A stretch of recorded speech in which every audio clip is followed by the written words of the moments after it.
கிறிஸ்துவுக்குள் அன்பானவர்களே, உங்களை சந்திப்பதில் மகிழ்ச்சி அடைகிறேன். சங்கீதம் 136:24. நம்முடைய சத்துருக்களின் கையினின்று நம்மை விடுதலை பண்ணினவரை துதியுங்கள், அவர் கிருபை என்றும் உள்ளது. ஆம்பிரியம் மாணவர்களே, நம் தேவனாகிய கர்த்தர் சத்துருக்களின் கையினின்று நம்மை ஒவ்வொரு நாளும் அவர் விடுதலை பண்ணி நம்மை அதிசயமும் அற்புதமுமாய் நடத்தி வருகிறார்.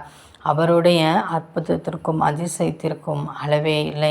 அவ்வாறு நம்மை விடுதலை பண்ணின நம் தேவனாகிய கர்த்தரை எப்பொழுதும் துதிப்பதும் அவரை மகிமைப்படுத்துவதுமே நம்முடைய கடமையாக இருக்கிறது. அவ்வாறு நாம் செய்ய வேண்டும் என்று தேவன் நம்மிடத்தில் விரும்புகிறார். இந்த வருடத்திலே தேவன் நம் வாழ்விலே செய்த எத்தனை நன்மைகள், எத்தனையோ கிருபைகள், எத்தனையோ இரக்கங்கள், கடந்து போக முடியாத பாதைகளையும் தேவனாகிய கர்த்தர் நம்மோடு கூட இருந்து கடந்து போக உதவி செய்தார்.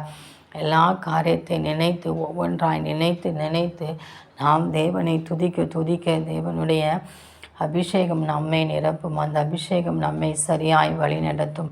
அவ்வாறு துதிக்கும் போது தேவனுடைய கரம் நம் வாழ்வில் இருக்கிற தடைகளை மாற்றி வருட இறுதிக்குள்ளாக இன்னும் நமக்கு வெற்றியையும் ஆசீர்வாதத்தையும் கர்த்தர் கட்டளையிட்டு தருவார். எனவே நாம் எப்பொழுதும் இந்த நாட்களை துதித்து கொண்டே இருப்போம். தேவனிடத்திலிருந்து அளவில்லாத நன்மைகளையும் ஆசீர்வாதங்களையும் இரக்கங்களையும் பெற்றுக்கொள்வோம். அந்த தேவனின் அன்பு கரங்களை நாம் பற்றி கொண்டு அவரோடு கூட வாழ்வோம். ஆமேன்.